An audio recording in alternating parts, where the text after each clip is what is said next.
Bonjour, j'ai découvert mon hypersensibilité il y a une dizaine d'années environ. J'avais à peu près 40 ans, grâce à une lecture qui m'avait été donnée par la psychologue de mon fils. Un livre de Christelle Colin, Je pense trop. À la lecture de ce livre, j'ai compris qu'elle parlait de moi.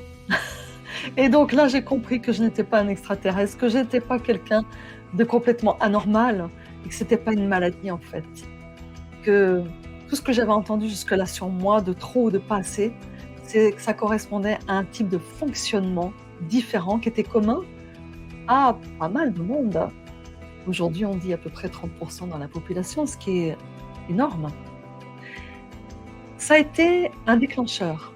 Ça a été un démarrage de quelque chose parce que la recherche et la quête de sens et de connaissance de moi, je l'avais démarré déjà depuis l'âge de 17 ans.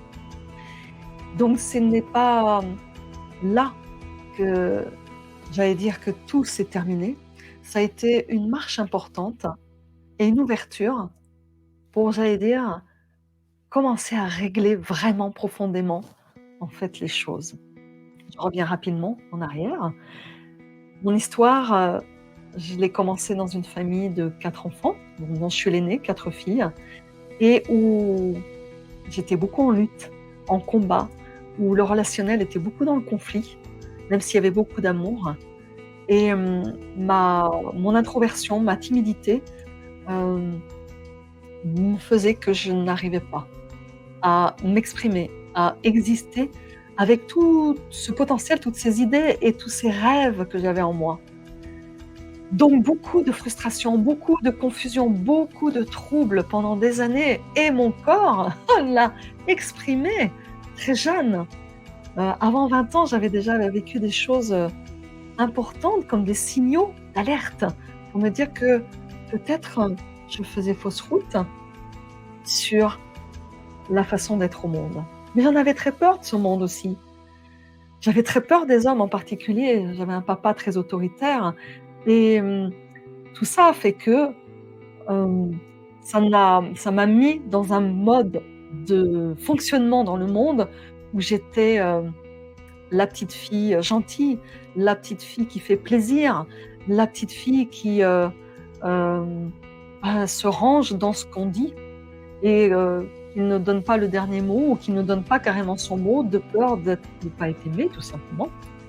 Donc ça a été mon fonctionnement pendant des années et pour contrecarrer en fait ce malaise, ce mal-être et cette, inexistence de moi en fait avec mon unicité et avec ce que je portais, et bien après mes tensions dans le corps importantes, ça a duré pendant des années aussi derrière, j'ai vécu des épreuves, d'autres épreuves importantes aussi, de manière familiale, de manière personnelle, de manière, professionnelle, où je me suis retrouvée, vous voyez ce désert?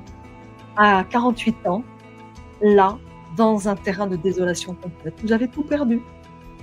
Perdu la santé, burn-out, perdu mon job, on m'avait remerciée, licenciée. J'avais perdu aussi, en quelque sorte, mmh, bah, ma famille, puisque j'avais divorcé, 2 j'avais 2 enfants de 2 papas différents, donc j'avais fait le deuil aussi de cette famille, idyllique que je voulais construire. J'avais tout perdu.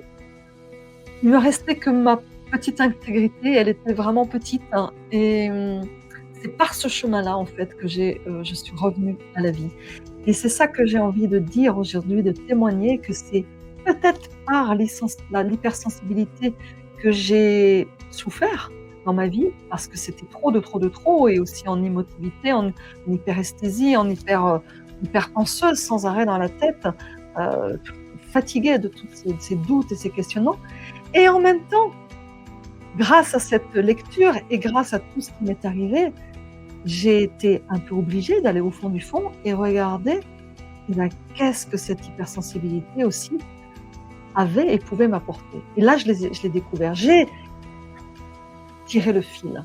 Et c'est par cette hypersensibilité, cette hyper créativité, cette hyper empathie qui me permet d'être en relation avec les autres, mais avec moi-même aussi profondément, véritablement. parce que les émotions, ce sont des messagères. C'est à partir de là que j'ai pu me relever. C'est à partir de là que j'ai pu dire oui à la vie et recroire en moi, recroire en en l'être humain et en la beauté de la vie. C'est par là que j'ai pu commencer à switcher et à lâcher le faux self pour être moi-même et oser. Je suis coach de vie drôlement sensible.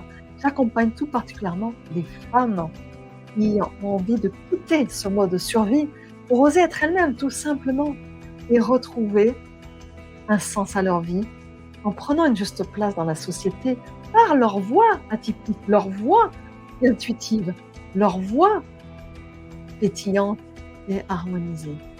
Voilà mon grand rêve, que les femmes puissent quitter leur faux self et toute leur protection, leur conditionnement aussi de cette société pour oser leur voix sensible, leur voix créative, leur voix visionnaire, leur voix équilibrée en réconciliation avec le yin et le yang, avec le féminin et le masculin, pour amener un autre paradigme dans cette société. Voilà mon grand rêve. Je vous souhaite cette vie audacieuse, cette vie d'audace, cette vie créative grâce à votre hypersensibilité.